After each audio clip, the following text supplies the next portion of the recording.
नमस्कार।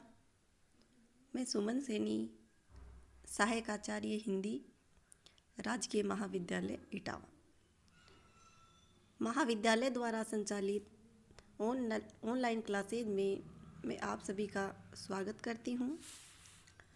हम तुलसीदास जी द्वारा रचित कवितावली के अयोध्या कांड के पदों का अनुशीलन कर रहे थे, जिसमें अब तक हमने 2-3 पदों का अनुशीलन किया है और आज हम जिन पदों का अनुशीलन करेंगे वो इस प्रकार से हैं। पात भरी सहरी सकल सुत बारे बारे, केवट की जाति कछु वेद न पढ़ाई हो। सभी परिवारों मेरो याहीं लागी राजा जूं, हो दीन वित्तहीन कैसे दूसरी गढ़ाई हो। इस अवतरण में तुलसीदास जी ने बताया है कि केवट राम को पैर धोए बिना नाव पर न चढ़ाने के संबंध में तर्क दे रहा है और वह अपनी नाव को ही जीविका का एकमात्र साधन बतला रहा है। इसी संदर्भ में वो श्री राम से प्रार्थना करता है कि आपके पैर धोए बिना मैं आपको नाव में चढ़ने के लिए नहीं दूंगा। तो देखिए क्या कहते हैं तुलसीदास जी। तुलसीदास जी के अनुसार केवट श्री राम से कहने लगा कि पात भरी सहरी सकल सुत बारे बारे। केवट कह रहा है श्री राम से कि मछलियाँ ही, सहरी यानी मछली, कि ये जो मछलियाँ हैं यही हमारे भोजन की सामग्री होती हैं। सकल सुत बारे बारे, सकल यानी सभी, सुत यानी पुत्र या बच्चे, कि सभी मेरे जो बच्चे हैं वो अभी छोटे छोटे हैं। केवट के कहने का तात्पर्य ये है कि मेरे जो बच्चे हैं वो अभी छोटे हैं, वे धन कमाने में मेरी सहायता नहीं कर सकते। उनके निर्वाह के लिए कमाने का काम मैं ही करता हूँ और जो कमाने का कार्य है वो मैं इस नाव के द्वारा ही करता हूँ, क्योंकि मैं केवट जाति का हूँ। केवट की जाति कछु वेद न पढ़ाइयो, कि मेरी जो जाति है वो केवट जाति है और केवट जाति का जो कार्य है वो नाव चलाकर जीवन यापन करना ही होता है। मैंने कोई वेदों को तो पढ़ा नहीं है जिनसे मैं जीविका या अपने जीवन का निर्वाह कर लेता। कछु वेद न पढ़ाई हो, कि मैंने किसी भी प्रकार के वेदों का अध्ययन नहीं किया है कि मैं जिनसे पढ़ करके अपनी जीविका का निर्वाह कर सकूं। मेरी जीविका निर्वाह का तो एकमात्र साधन ये नाव ही है और आपको मैं इस पर बिना पैर धोए नहीं चढ़ने दूंगा। सबू परिवारू मेरो याहीं लागी राजा जो हो, दीन वित्तहीन कैसे दूसरी गढ़ाइयो। आगे केवट कहता है कि ये जो मेरी जो ये नाव है, मेरा तो सारा परिवार इस नाव से ही जुड़ा हुआ है, यही सबके निर्वाह का साधन है। मैं धनहीन हूँ, दीन हूँ, यानी कि मैं गरीब हूँ, इसलिए मैं दूसरी नाव भी कैसे बनवा सकता हूँ। गौतमी की घरनी जो तरनी तरेगी मेरी, प्रभु सो निषादु हवे के बादू ना बढ़ाइयो। तुलसी के ईस राम रावरे सो सांची कहो, बिना पग धोए नाव ना चढ़ाइयो। आगे केवट कहता है कि यदि मैंने आपके पैर नहीं धोए तो आपके पैरों में ये जो धूल लगी हुई है, ये जो मिट्टी के जो कण लगे हुए हैं, उनके प्रभाव से मेरी ये जो काठ की नौका है वो नारी बन जाएगी। क्योंकि आपके पैर धूली से तो गौतम ऋषि की जो पत्नी है वो भी क्या बन गई थी, शिला से नारी बन गई थी। तो ये मेरी जो नाव है वो तो लकड़ी की बनी हुई है, काठ की बनी हुई है। अगर ये स्त्री बन जाएगी तो मैं अपने परिवार का पालन पोषण कैसे करूँगा। उस दशा में अपने परिवार का पालन पोषण करने हेतु धन कैसे कमाऊंगा। केवट कहता है, मैं तो निषाद हूँ, मैं आपके बराबर का नहीं हूँ, मैं आपसे इस मामले में विवाद नहीं करना चाहता। तुलसीदास जी अपने स्वामी राम और केवट के संवाद का वर्णन करते हैं। केवट ने राम से कहा है कि मैं आपसे सत्य कह रहा हूँ कि हे स्वामी, मैं आपके पैर धोए बिना आपको नाव पर नहीं चढ़ाऊँगा। इस प्रकार केवट ने राम को पैर धोए बिना अपनी नाव में न चढ़ाने के जो तर्क दिए हैं उनका भावपूर्ण वर्णन इस पद में हुआ है। केवट के इस कथन से उसकी भक्ति भावना एवं आस्था व्यक्त हुई है। अनुप्रास, परिकर, विप्सा एवं काव्यलिंग अलंकारों का बड़ा ही सुंदर प्रयोग हुआ है और घनाक्षरी कवित छंद की गतियति भी उचित तरीके से इस पद में प्रयुक्त हुई है। अब हमारा अगला पद देखिए। पूरते निकसी रघुवीर वधु धरी, धीर दये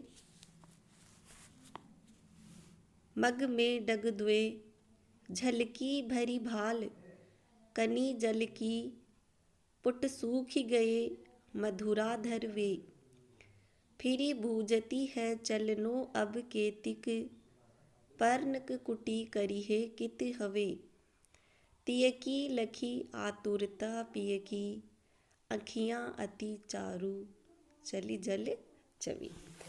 बड़ा ही सुंदर और भावुक वर्णन इस पद में हुआ है। यह पद भी कवितावली से ही उद्धृत है।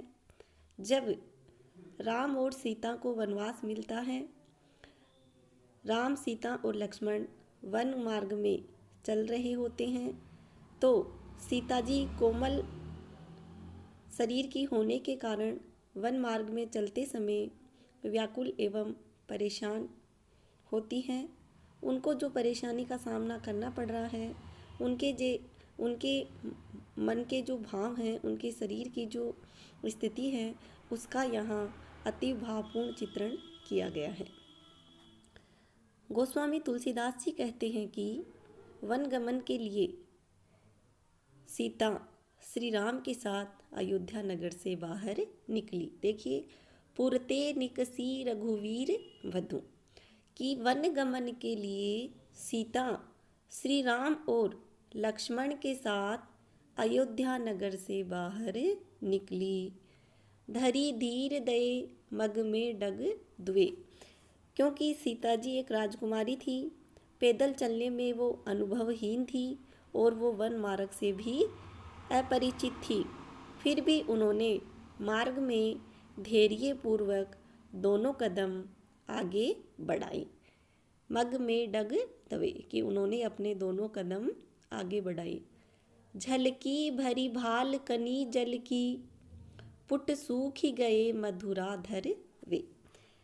आगे कवि कह रहे हैं कि जैसे ही सीता जी धैर्यपूर्वक दोनों कदम आगे बढ़ाती हैं, तब वह कुछ ही कदम आगे चल पाती हैं और अत्यधिक कोमल होने के कारण अल्प श्रम से ही, यानी थोड़ा सा चलने से ही, उनके मुख पर पसीने के कण झलकने लगते हैं। झलकी भरी भाल कनी जल की, कि उनके चेहरे पर या उनके माथे पर पसीने की बूंदें छलक आती हैं।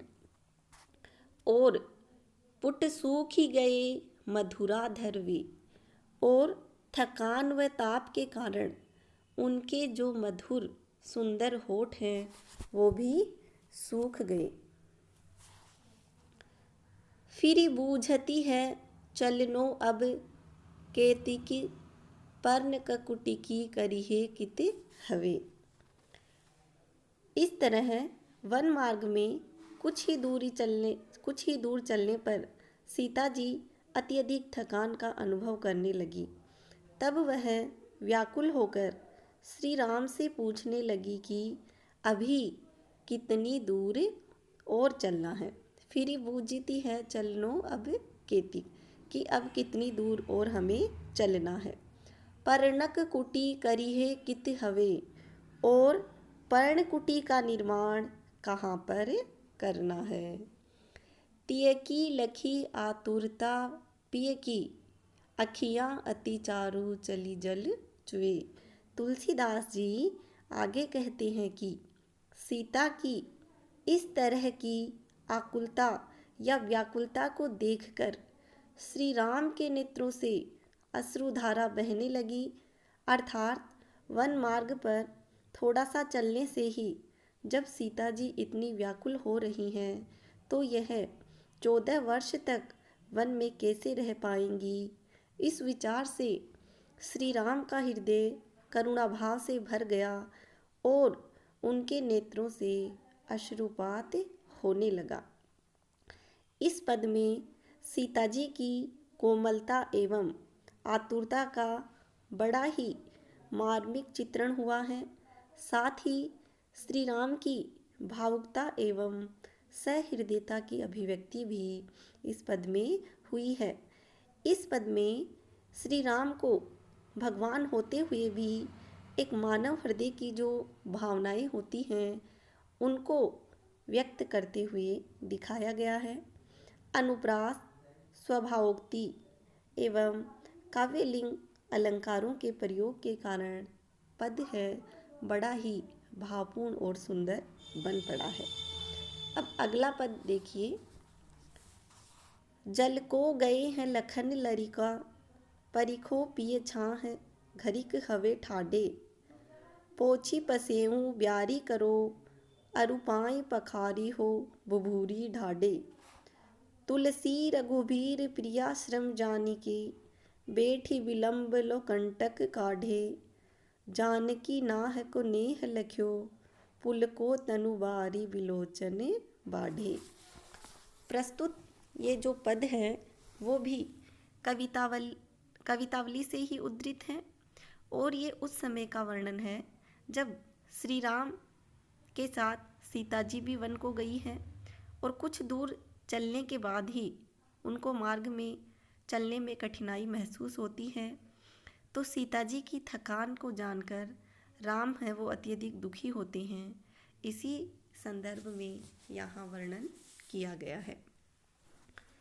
गोस्वामी तुलसीदास जी वर्णन करते हुए कहते हैं कि वन मार्ग में कुछ ही दूर चलने पर सीता जी ने कहा कि हे प्रिय,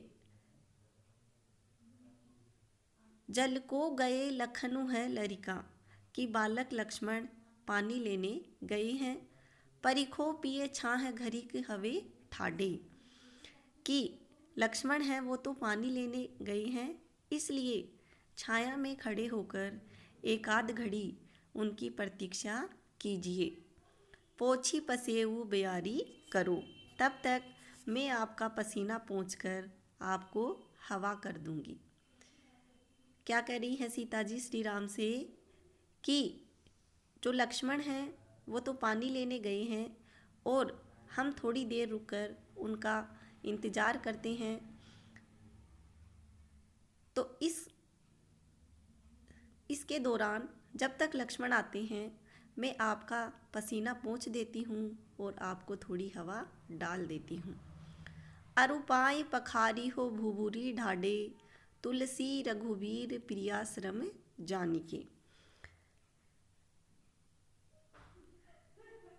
तुलसीदास जी उस स्थिति का वर्णन करते हैं कि जब श्री राम ने अपनी प्रिया की थकान को जानकर बैठकर बड़ी देर तक अपने पैरों में जो कांटे गड़े हुए हैं उनको वो निकालने लगे। बैठी विलंब लो कंटक काढ़े, जानकी नाह को नेहु लख्यो, पुलको तनुबारी विलोचन बाडे। सीता ने स्वामी का अपने प्रति प्रेमपूर्ण व्यवहार देखा तो उनका शरीर पुलकित हो उठा, रोमांचित हो उठा और उनकी आंखों में आंसू उमड़ आए। कहने का तात्पर्य ये है कि सीता जी हैं वो तो श्री राम की दशा को देखकर दुखी हो रही हैं और वो कहती हैं कि आप थोड़ी देर विश्राम करो, तब तक मैं आपका पसीना पोंछ देती हूँ और आपको हवा डाल देती हूँ। मगर श्री राम सीता जी की थकान जानकर झूठ मूठ में ही अपने पैरों से कांटे निकालने का काम करने लगते हैं। तो सीता जी को इस बात का पता चल जाता है और वो श्री राम का अपने प्रति यह प्रेम भाव देखकर रोमांचित हो उठती हैं और रोमांच से उनका सारा शरीर है वो पुलकित हो उठता है, अर्थात प्रसन्न हो उठता है और श्री राम का प्रेम और स्नेह देखकर उनकी आंखों में आंसू उमड़ आते हैं। यहाँ तुलसीदास जी ने राम और सीता का एक दूसरे के प्रति उमड़े हुए प्रेम का वर्णन किया है। सीता जी ने अपनी थकान का संकेत लक्ष्मण के लिए प्रतीक्षा कर लेने के बहाने से दिया और श्री राम पैर से कांटे निकालने का बहाना बनाकर काफ़ी समय उसमें लगा दिया ताकि सीता जी को भी कुछ और समय विश्राम हेतु मिल सके। अनुप्रास और काव्यलिंग अलंकारों का प्रयोग करके तुलसीदास जी ने इस पद को बड़ा ही भावपूर्ण बना दिया है और इस पूरे पद में सवैया छंद का प्रयोग हुआ है। इस प्रकार आज हमने तुलसीदास जी के कवितावली के इन 3 पदों का अनुशीलन किया है। आगे भी हमारे पाठ्यक्रम में जो भी पद दिए गए हैं उनका ऐसे ही अनुशीलन करेंगे।